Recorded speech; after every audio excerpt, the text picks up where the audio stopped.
Olá, queridos! Tudo bem com vocês? Eu sou o professor Ian Souto, daquele que é o melhor componente, o componente de história. Vamos ao objeto do conhecimento. Aula de número 13. Processo de formação, constituição e transformação de diferentes sociedades humanas e suas formas de organização política, Estado, poder, democracia, autoritarismo, patrimonialismo, populismo e etc. Em âmbito local, regional, nacional e global, bem como o papel desempenhado pelos sujeitos e coletividades mediante os valores morais, éticos, estéticos, culturais e políticos. Detalhamento: coronelismo, caudilismos no Brasil, na América Latina e na região amazônica. E esse é o momento, né, de você se organizar, separar seu caderno, suas canetas e tome nota dos pontos importantes. Vamos à aula!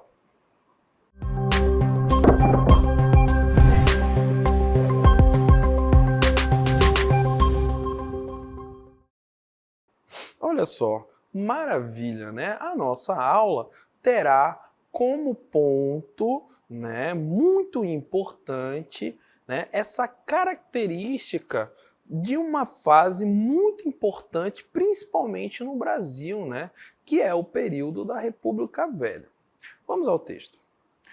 Coronelismo no Brasil, né? O coronelismo foi uma prática política predominante no Brasil durante, né, aquele momento que foi o momento da República Velha e que durou mais ou menos ali entre 1889 até 1930. Né? Só um ponto importante a respeito da República Velha, tá? A República Velha foi um momento da história brasileira a partir, né, da queda do reinado, né, do Império Brasileiro. Então você tem a queda, né, do Império Brasileiro e instaura-se agora, a partir de 1889, a República, né, e que vai mais ou menos, que vai não, né, e que vai até 1930, na qual surge a figura do Vargas. Então, estaremos falando aí desse período, né, na qual a história do Brasil denomina como República Velha. E ela foi caracterizada pelo domínio político e social exercidos principalmente por quem? Por grandes proprietários rurais, aqueles conhecidos como os coronéis, né, sobre a população e suas regiões. Essa prática, marcada pela troca de favores, o clientelismo, e muitas vezes pela coação, né, moldou o cenário político brasileiro por décadas. E olha só, né, o professor agora viaja, né, para uma plantação daquele, né, que por muito tempo foi o principal produto de exportação e base da economia brasileira, que é quem? Você me pergunta. E o professor lhe responde, o café. Então é muito por isso que, diante desse período aí, desse corte temporal, né, ali, final do século XIX, 1889, até 1930, o Brasil ele era, né, majoritariamente agrário. Então, você tem um Brasil essencialmente agrário. Então, você agora já começa a entender o papel, né, a figura, na verdade, do grande proprietário de terra. Afinal de contas, se estamos falando em um território na qual o ambiente agrário era o mais importante, principalmente para a economia, é claro, né, que os grandes detentores de terra vão ser pessoas o quê? Poderosas, tá? Outro ponto importante era que a República ela era o quê? Recém-instaurada, né? Então você tem, diante da história brasileira, né, uma perpetuação de um sistema autoritário. E agora, né, só final do século XIX, que o Brasil se torna republicano, né? Lembremos que a república ela tem como base, né, do seu funcionamento a democracia e a participação popular. Mas estamos falando de um país recém-republicano. E é claro que você ainda vai ter, né, durante bom tempo, inclusive até os dias de hoje, resquícios, né, dessa política autoritária e voltada aos grandes proprietários, tá bom? E você tem um federalismo fraco, né, que é justamente, né, a concepção de federação, de união de um país. Então você ainda vai ter, nesse Brasil, os regionalismos, né? Os regionalismos imperando ao invés do sentimento de nação. Olha só, um ponto importante é que esse Brasil recém-republicano, ele vai ter como moldes, né, uma outra república, que era, né, a República Americana. Tanto que, como podemos ver aqui, a bandeira republicana brasileira era quase que uma cópia da bandeira americana, né, como podemos ver aqui na nossa imagem. Então, olha só, para que a gente possa, né, se contextualizar, é importante termos essa concepção, que estamos falando de um Brasil essencialmente agrário, né, e que estava ainda dando os seus primeiros passos na, né, construção da sua república e que tinha, né, ainda um federalismo, a concepção de nação ainda muito frágil. Olha só, as principais características desse Brasil estão atreladas justamente ao coronelismo, né? A essa forma com que a política foi sendo moldada nesse Brasil, né, da República Velha. Tanto que você vai ter, né, como podemos analisar na imagem, né, o professor sempre pautando, né, nesta questão que é você, querido aluno do ensino médio, né, ir fomentando, ir construindo essa sua habilidade de leitura de imagem, tá?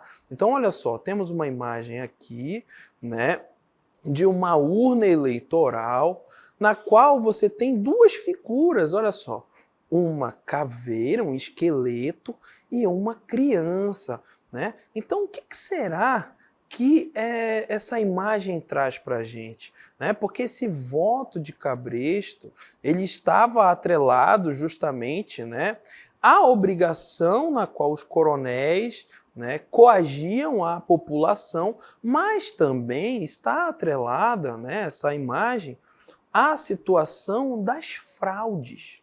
Então você vai ter, né, uma das principais características, o voto de Cabresto, na qual os coronéis obrigavam, né, seus funcionários a votar aos candidatos indicados sob pena de perderem seus empregos ou benefícios, né, ou até mesmo risco de vida. Mas também, a partir da imagem, nós podemos ter, né, a concepção que você tinha um sistema eleitoral que era fraudado, né?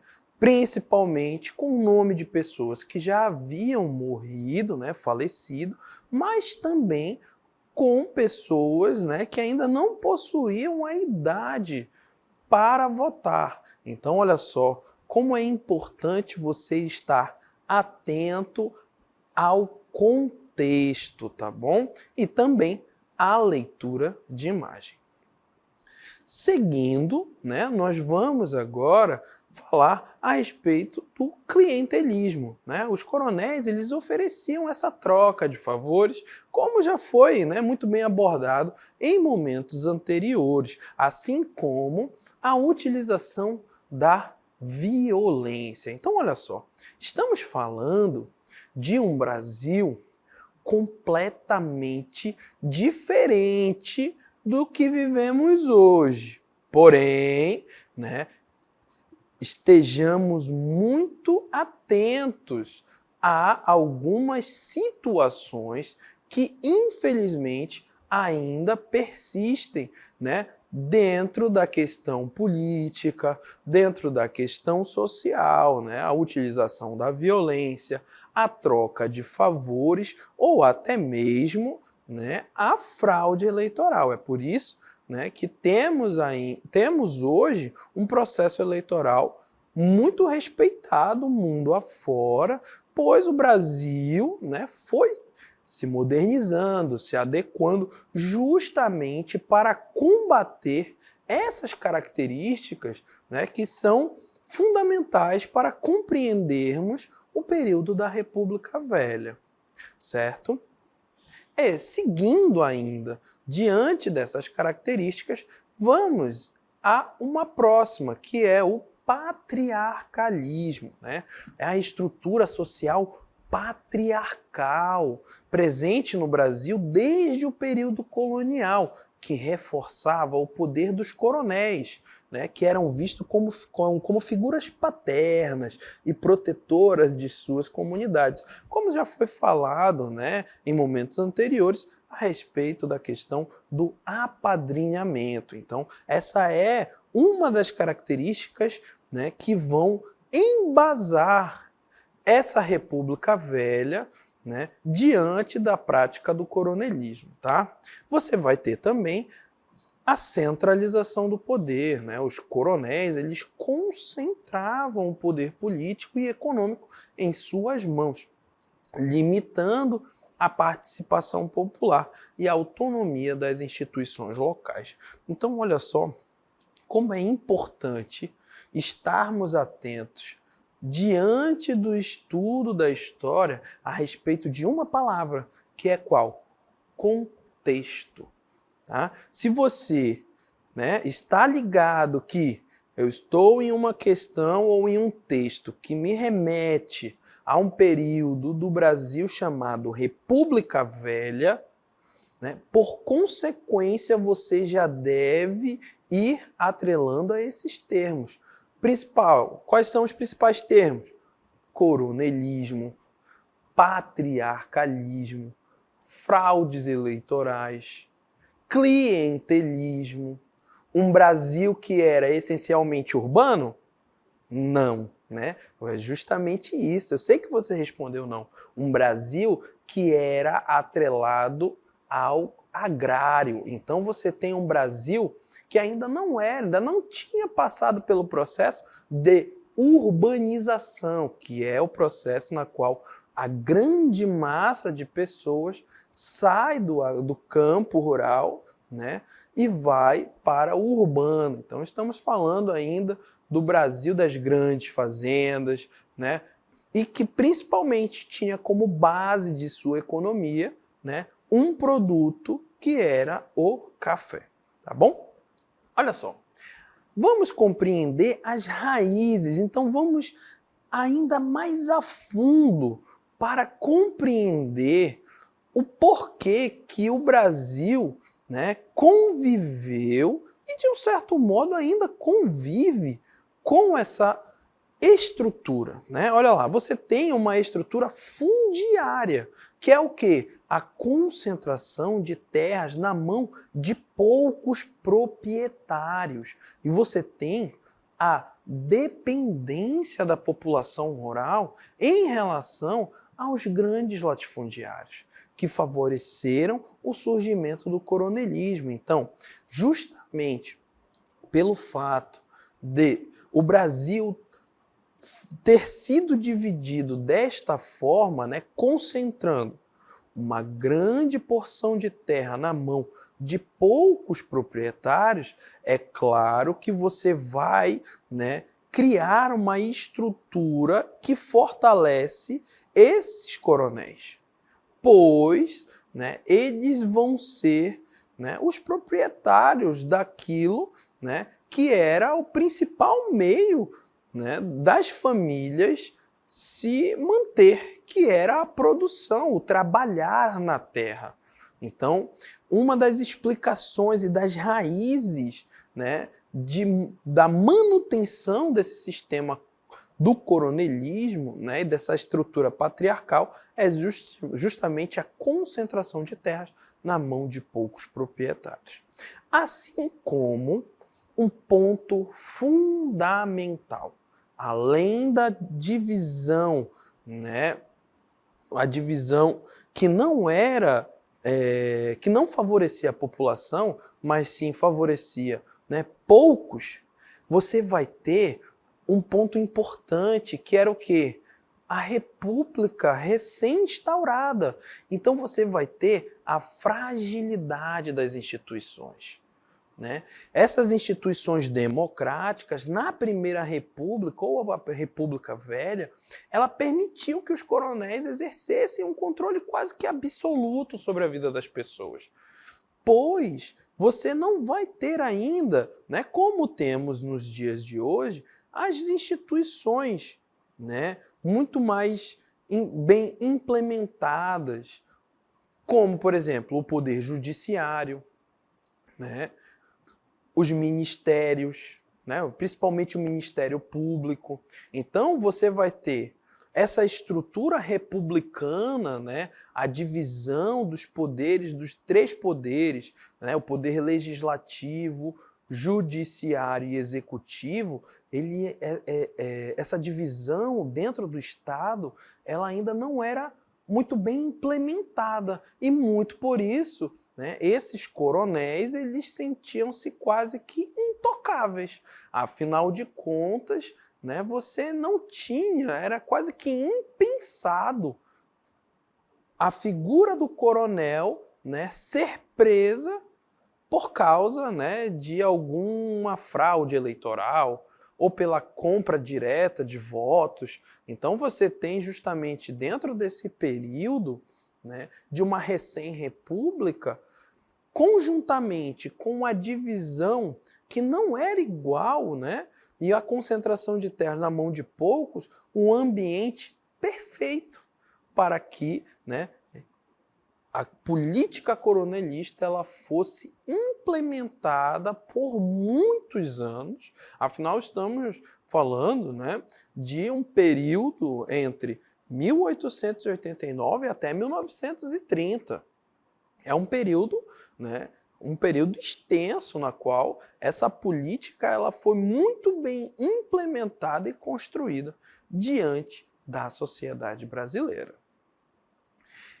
E aí você me pergunta, professor, você está falando do Brasil, do Brasil, do Brasil. E na Amazônia? E aqui o professor, né, foi levado justamente para a ambientação da Amazônia. E aqui eu tenho certeza, né, que vocês já conseguiram, né, perceber que iremos falar, na verdade, a respeito, né, da questão da exploração da borracha, principalmente na figura, né, do seringueiro e do coronel.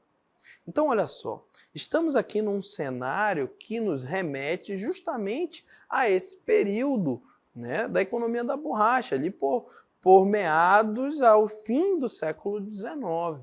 Então, na Amazônia, a partir da figura do coronel, né, assim como a figura do seringueiro, é que essa política ela vai ser moldada. E aqui nós estamos em um cenário, né, na qual podemos perceber o quê? como a vida do seringueiro ela era dura, né? Aqui nós podemos perceber o processo de coagulação, né, desse látex até virar aquilo que conhecemos como Cernambi, que já é, né, o látex em forma de gomo, né, ao ponto, né, para ser exportado. Então você tem, diante do processo de aviamento e também da figura do coronel, a implementação dessa política de coação. Uma política, né, que favorecia quem? A população? O seringueiro? Não. Uma política que favorece, né, o donatário da terra, a pessoa, né, que tinha vamos dizer assim, a posse, né, principalmente dos materiais, né, que possuía um capital, né, para investir e criar esse sistema que aprisionava o seringueiro. Então, na Amazônia, como estamos nos remetendo à Amazônia, esse processo do coronelismo ele vai apresentar justamente as suas especificidades. E é nisso que nós vamos ver. Olha só, a figura do coronel de Barranco, né, que era um seringalista, ou seja, o proprietário de seringal, diferentemente dos coronéis de outras regiões, que controlavam vastas extensões de terra para a agricultura, né? Já a figura dos coronéis de Barranco, eles exerciam seu domínio sobre áreas de floresta, onde a extração da borracha era a principal atividade econômica. Então você percebe que a característica, né, da exploração do produto café, já na Amazônia, ela não se aplica. E você vai ter justamente a utilização e a exploração do quê? Da borracha, né? Do látex. E é a partir desse sistema que a figura do coronel de Barranco irá implementar o quê? A sua coação na população.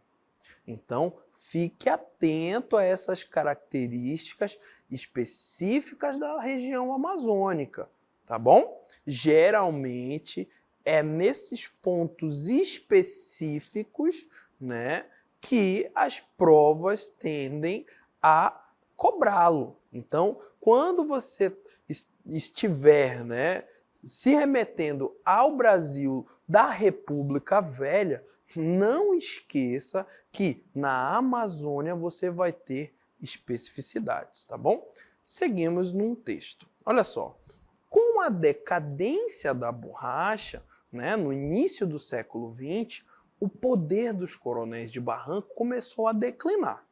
A crise da borracha, associada à construção da rodovia Belém-Brasília e à intensificação da exploração madeireira, transformou a economia e a sociedade amazônica, enfraquecendo o poder dos seringalistas. Maravilha, né? Então você vai ter justamente essa principal características diante, né? Vamos analisar. Estamos falando do Brasil da República Velha, certo? E dentro desse contexto da República Velha, nós, né, estamos analisando justamente como essa política, né, principalmente atrelada ao coronelismo, funcionou na Amazônia. Então você, né, precisa estar atento a esses pontos. E olha só, a República Velha, como estamos vendo neste mapa conceitual, ela vai apresentar pilares importantes. Olha só, existia, né, uma estrutura que sustentava justamente essa República Velha, né? E na nossa aula nós nos aprofundamos, né, em uma dessa estrutura, né, em um pilar, como assim podemos dizer, dessa estrutura, que é justamente o coronelismo. E dentro ainda da República Velha, você vai ter outros dois pontos, né, que são fundamentais para segurar essa estrutura, que foi justamente, né, a política do café com leite, que você teve ali, né, uma alternância, mas ela não foi uma alternância igual, tá? Que era justamente entre São Paulo e Minas Gerais. São Paulo sendo o maior produtor de café, e Minas Gerais com o maior produtor, né, a maior produtor de leite. Então, você vai ter ali justamente o quê? O foco e a centralização desse poder para o eixo sul-sudeste, né? Justamente nas figuras dos estados de São Paulo e Minas Gerais. Assim como, né, a política dos governadores, né, que vai garantir justamente que essa coação do coronelismo ela realmente funcione e mantenha, né, a República Velha funcionando. Então, compreenda, né, que essa estrutura, que é a República Velha, ela apresenta pilares fundamentais para poder, né, ter sido assim perpetuada, tá bom? E olha só, um ponto muito importante é compreendermos que já falamos do âmbito nacional, Brasil, República Velha, focamos no âmbito regional, né, como essa política, né, do coronelismo ela funcionou na Amazônia, e agora nós vamos ampliar um pouco mais, né, para a questão da América Latina. Então você perceba, né, que você tem um período não só regional ou nacional, né? Esse não é um período que vai influenciar somente a questão no âmbito nacional ou regional, mas é um período que influencia, né, uma questão no âmbito mundial, podemos assim falar. Então, essa política, né, voltada para a figura patriarcal, para uma figura, né, coronelista, vamos dizer assim, ela também foi um fenômeno na América Latina, olha só, né, marcante, especialmente nos períodos pós-independências, né? Então, no período pós-independência, caracterizado por lideranças carismáticas e personalistas. Os caudilhos consolidaram seu poder em diversas regiões, muitas vezes através de forças militares e clientelismo político. Então, quando nos referimos, né, quando queremos tratar mais no âmbito nacional, nós nos referimos ao coronelismo. Mas quando nós queremos estender para um fenômeno na América Latina, nós definimos como o caudilismo. E olha só, o caudilismo ele apresentou, né, justamente pontos que são muito próximos, né, quase que iguais ao coronelismo, né, especificamente no Brasil. Olha só, lideranças carismáticas, então é justamente a figura, né, do coronel, a figura do padrinho, na qual tinha toda uma estrutura que o apoiava, né, afinal de contas, sozinho, não havia como manter, né? Então você precisa de um apoio, de toda uma estrutura, principalmente para coagir, né, a população. Esse poder regional, mais regionalista, então você vai ter, né, as regiões, né, mais próximas àquela figura que vão ser dominadas. E o clientelismo político, que é justamente a famosa troca de favores, né? Então compreenda que esse foi um fenômeno não somente no Brasil, né, de uma república recém-instaurada, mas também da América Latina. E quando falamos da América Latina, estamos falando justamente, né, de Argentina, Chile, Colômbia, tá bom? Então, é assim, né, que finalizamos essa nossa aula, sempre atentos, né, às especificidades nacional, regional, né, e mundial.